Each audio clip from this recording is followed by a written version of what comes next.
This episode is sponsored by BetterHelp, the online therapy platform. With the Oscars behind us, the post-awards season mental fog and exhaustion is a palpable experience for any cinephile. And it serves as a good reminder that getting support for your mental health doesn't always have to be for a reason that other people understand. It's unique to you. That's why we're happy to work with BetterHelp, providing therapy solutions around your individual needs and offering therapy sessions via phone calls, video chats, or even messaging. Whatever suits you. BetterHelp is making therapy more accessible, giving you access to a professional therapist who is trained to listen and give you helpful, unbiased advice catered to your needs. If you think you might benefit from therapy, then join the 4 million plus people who use BetterHelp to live a happier, healthier life. Visit betterhelp.com/cinemasins or choose CinemaSins at sign up to get a special discount off your first month of therapy.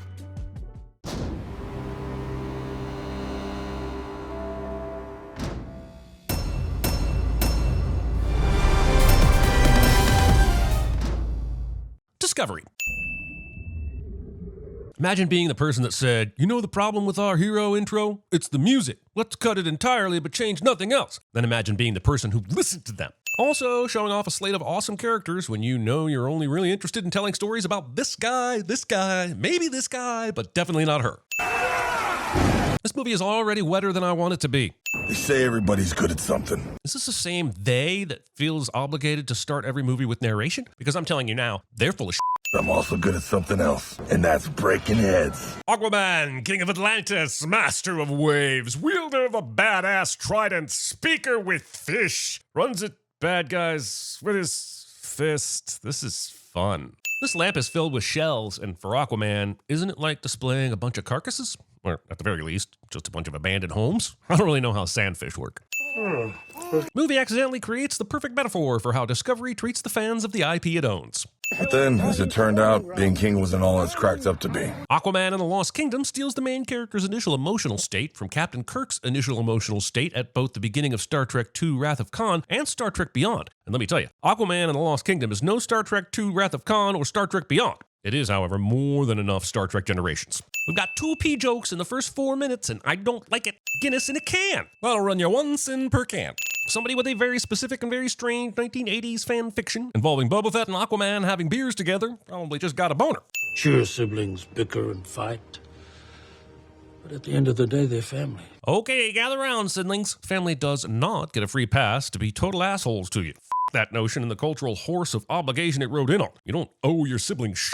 Even the ones that are nice to you. Sure, you might have hatched in the same fishery, but that does not mean they can threaten to overthrow the human race, try to kill you, or take the last Snickers bar and just expect immediate forgiveness.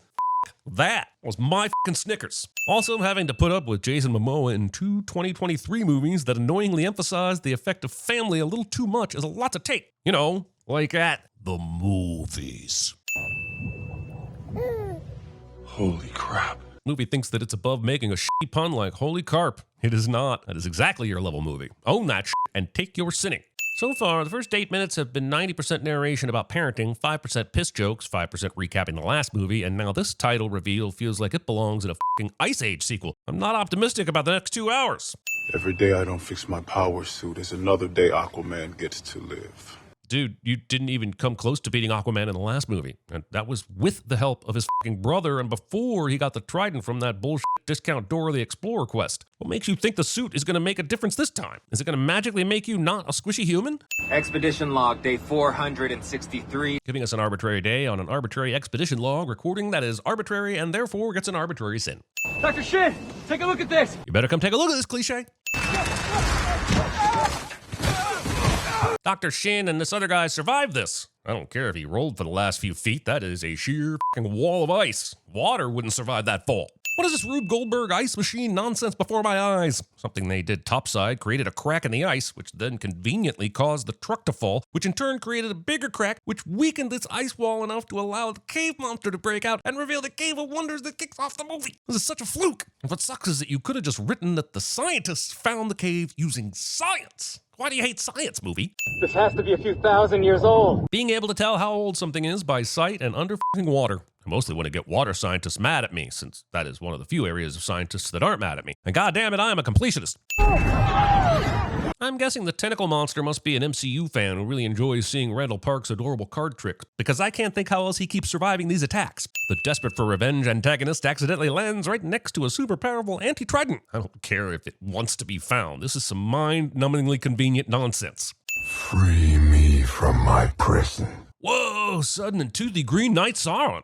You can't leave him like this! You asked to see for mercy. To be fair, that is an insanely dick move on Aquaman's part. It's always interesting when the protagonist in a movie feels like the biggest dick in the room the majority of the time. Great strategy. It's kind of wild that the first Aquaman movie was all about this alarmingly complicated quest to find King Atlan's trident, but then this movie gifts David with a similar trident in less than 17 minutes through dumb f***ing luck. I'm not saying I wanted this movie to be all about the quest. I'm saying I wanted the first movie to be done in 17 minutes too. In the past 5 months, we've seen an extraordinary rise in temperatures reported around the world. An inconvenient Aquaman.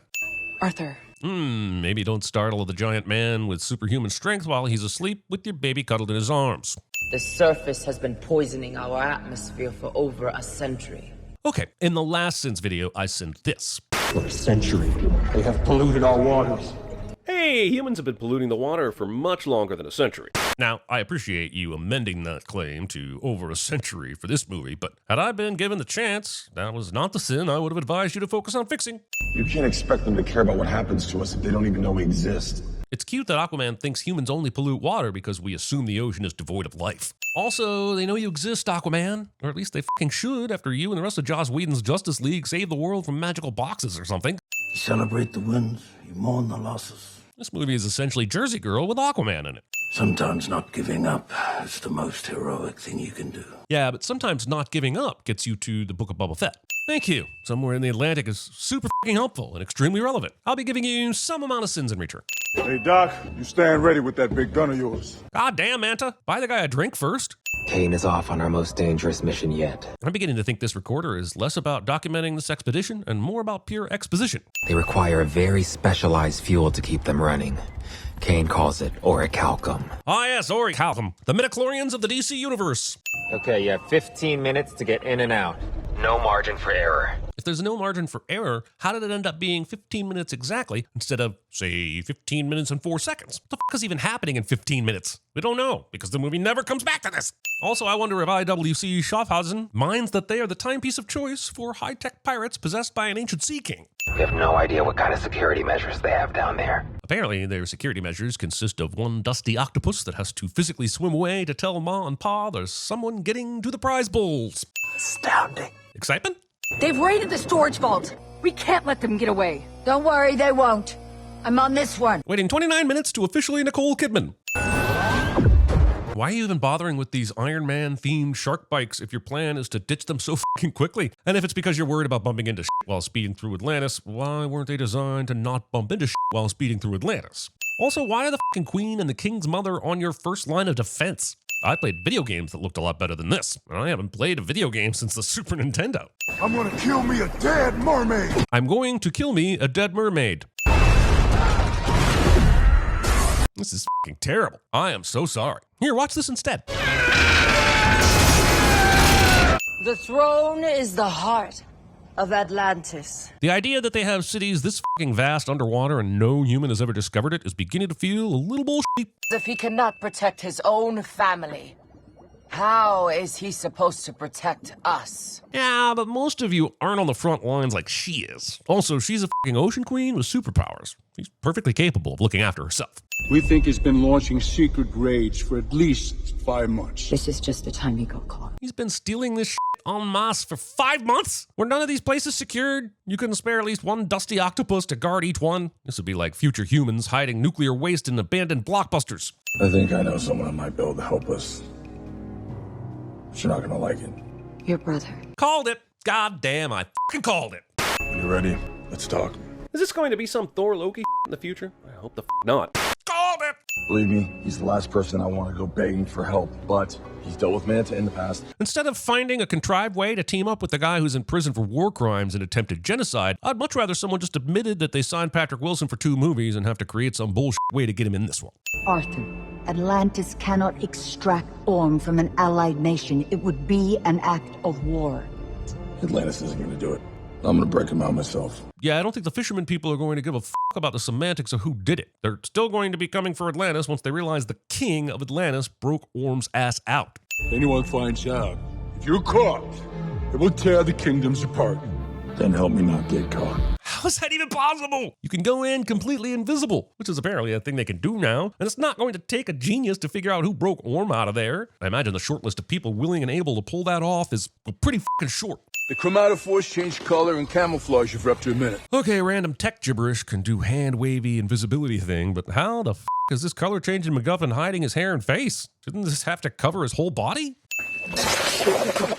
Is ink piss? This question is never answered. Putting aside the fact that we have no idea where this gas is coming from, we do know that it actually does a great job of negating Aquaman's invisibility suit by making him, well, partially visible. This is a great plan. Wouldn't have it any other way, little brother. Do not call me brother. I hope I'm wrong, but my sin tingle tells me this is going to end up having some dumb payoff at the end where Orm finally calls him brother again. Did you bring water? Yeah. No, sorry. I drank it all the way here. Since this movie is so fond of peeing jokes, I'm genuinely stunned Arthur isn't already pissing on Orm to give him his powers back. You know how to ride one of these? Are you kidding? I don't even know what the hell it is. And yet he will be able to ride it like a pro because Aquaman. Instead of riding their animals all the way up to Orm's current location, they choose to get off their animals and walk the rest of the way, giving Orm just enough time to power up with the ocean water because everyone in this movie is a fucking idiot. No king has allowed the Great City Wall to be breached in 100 generations. That's interesting and all, and I'm curious how Aquaman is that big of a fuck up. However, the question I'm more interested to get an answer to is how did they have enough time for Orm to get a haircut and a shave? And even if they did have the time, why did they choose to waste it allowing Orm to get a haircut and a shave? The music and the dramatic angle of this establishing shot suggest to me that I should have an erection, and yet it eludes me. David, this stuff could reshape the entire planet. Sure, let's just waste an entire scene telegraphing Dr. Shin's eventual switch from the dark side. And I say waste because we already guessed that was going to happen when you cast Randall Park. The sunken citadel. It is the one place in the world where the scum of the land and sea mingle. I'm really confused about the relationship between the land and the sea. If this is a place where pirates do their shady dealings, including human ones like David Kane, does that mean that some humans are aware of these underwater societies? And how come a single rogue pirate hasn't spilled the tea on all this and made a fucking fortune? Discount Star Wars Cantina band. Discount Star Wars Cantina. Discount Jabba the Hutt. I'm beginning to think that original thought is becoming a dirty word in the DC universe. Also, this is clearly supposed to imitate a roulette wheel of some sort, but since there are no colors, numbers, or any distinguishing features, how do you know what you're betting on and who wins? Sorry, what am I saying? There are no winners here. You seriously expect me to play footsie with someone with that kind of blood on their hands? I don't have hands. Kingfish would be excellent at CinemaSins. This guy is a criminal overlord, but somehow he has no get-out plan, and his security detail consists of these two shitty guards. Do you know how many sins he would have gotten back if Aquaman's dad showed up with a helmet, blaster, and jetpack and started shooting these fools? Like, at least one. I don't know where he is, but there have been rumors. A dormant volcano in the South Pacific. So even though Kingfish doesn't know what Kane is up to, he's still able to point to where he might be as if this volcano is the only place on the planet a villain would be hiding. It is some other bullfish that she is still singing despite the fucking chaos that has just been going on around her. Why would this mirror have a button controlling the cabin door? Are you telling me you never went topside to have a cheeseburger? What? Or a slice of za? Saying za instead of pizza. You see how dangerous the orichalcum can be? I bet it mutated the flora and fauna in a short amount of time, turning them monstrous. So this toxic waste creates dangerous greenhouse gases and acts like steroids for plants, critters, and animals? I bet if you ask it nicely, it will even do the movie's marketing for you. Also, there's short, and then there's impossibly short. How the f*** did everything breed its way to being this big over the course of 5 months? And why do I feel like I'm looking at an even shittier Jurassic World movie? The writing is ancient Atlantean. A true king builds bridges. Atlantean? Why the f*** would there be anything Atlantean here? And why would it be on this random cliff edge? Did the ancient Atlanteans just sprinkle these puzzles around the world in case of emergency?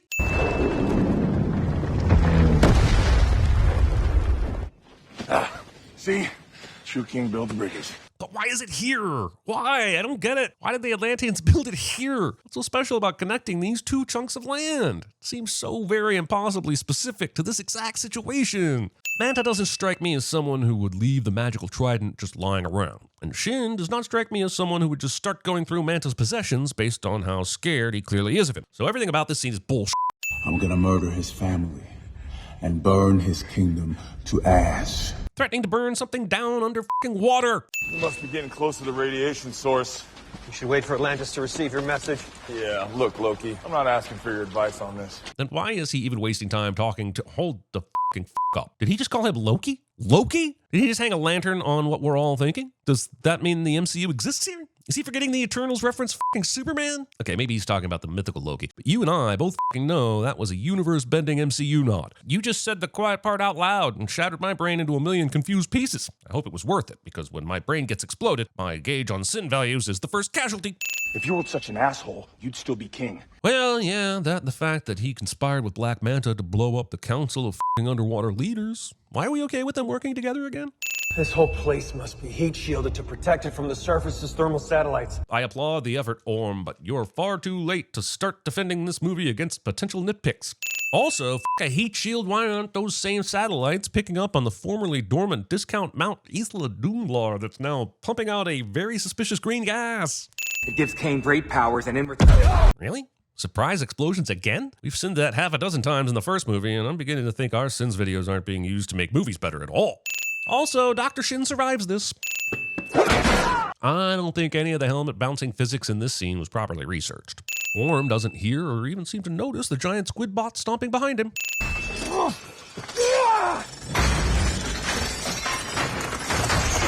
This is terrible. I am so sorry. You should watch this instead.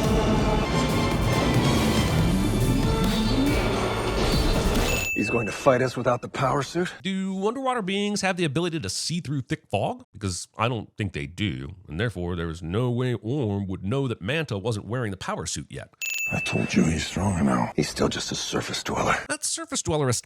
If Manta has the laser shooty eye thing, then why doesn't he just start with that? What's the point of hand-to-hand combat when you can just shoot lasers from your eyes?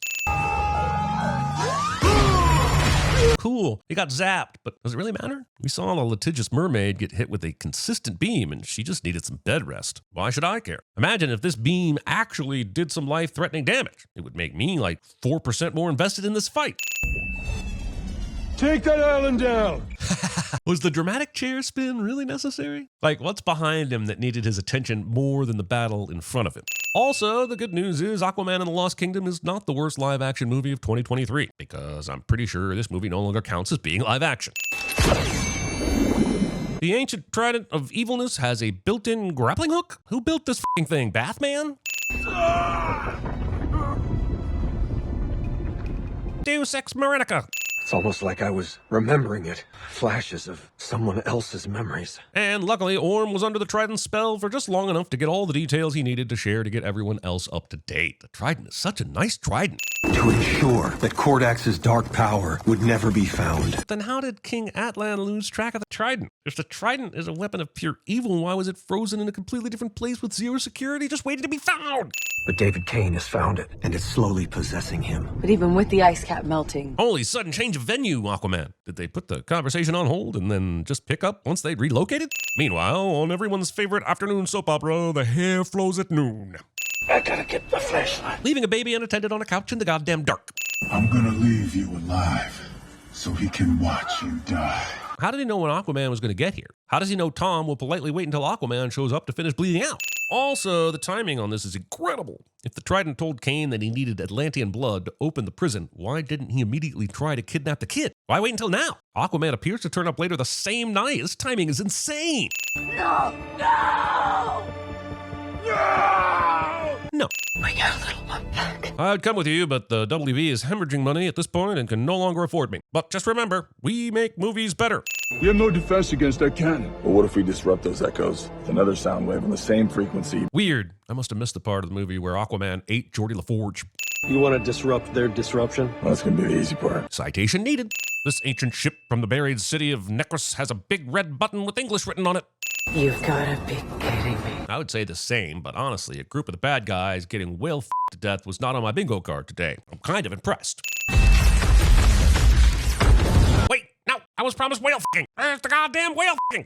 Astounding. Excitement? In case you confused it with Necros, the Found Kingdom, which is totally understandable. I asked Charlie one day, Charlie, what even is a Found Kingdom? And you might ask who Charlie is, and I would tell you, but my right pinky can't keep a secret. Holy shit, why did this movie go full-on RoboCop 2 visuals for its machines? You never go full-on RoboCop 2.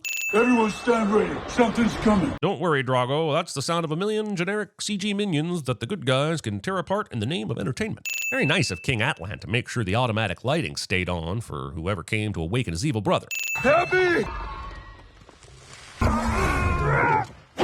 Yay for dramatic fake-outs, but this could have literally cost the king his life. I mean, if I had any handle on what counts as fatal for these people anyway. Regardless, Orm still pulled some childish shit here.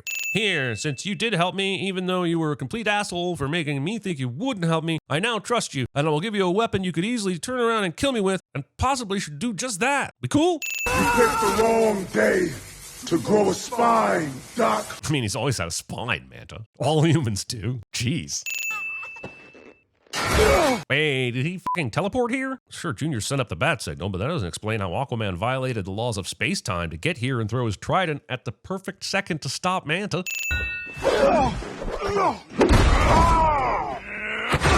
This is terrible. I'm so sorry. You should watch this instead.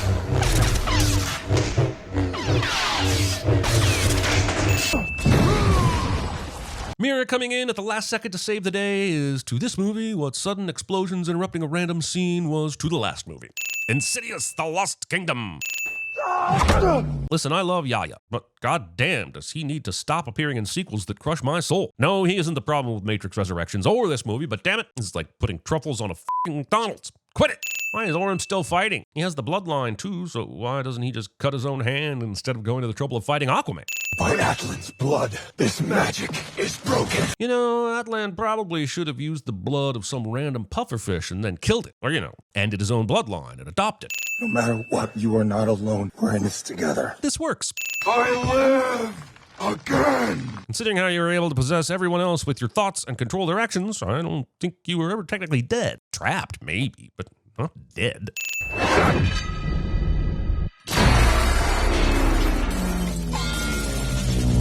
I would say this is anticlimactic, but I'm also just super happy it's almost over.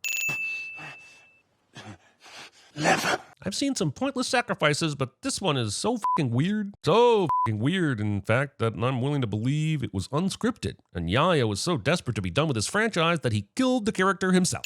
Arthur, we've got to go. The magic is broken. That's what I've been saying. Thank you. Astounding. Excitement? It's too bad you went and had yourself killed back then. Yes. All this ice, it'd be impossible to find the body. I'm not sure I'm on board with how much glee Amber Heard has in her facial expression when delivering that line. But don't go too far. I may need to call you up for some advice. No, you won't. Well, not this version of you anyway. Thank you, brother. You know, sometimes I just like to be wrong. This is terrible. So sorry. You should watch this instead. You son of a bitch.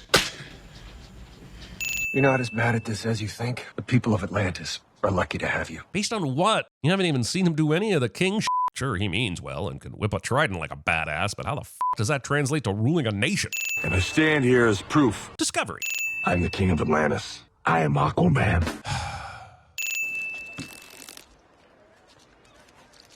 I wish Thanos had killed Orm instead of Loki.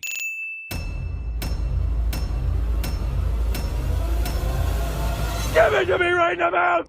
So, Princess Vespa, at last I have you in my clutches to have my way with you the way I want to. At last. Only one may be to hear. One whose worth lies far within. The diamond in the rough. At last we will reveal ourselves to the Jedi. At last we will have revenge. Candyman. Candyman.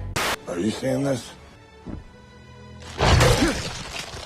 The tree just ate it.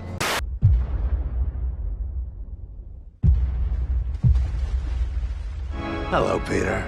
We're making a special exception just for you.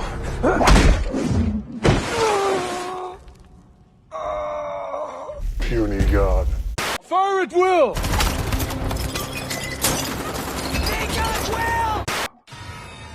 We need Dory. to What are you doing?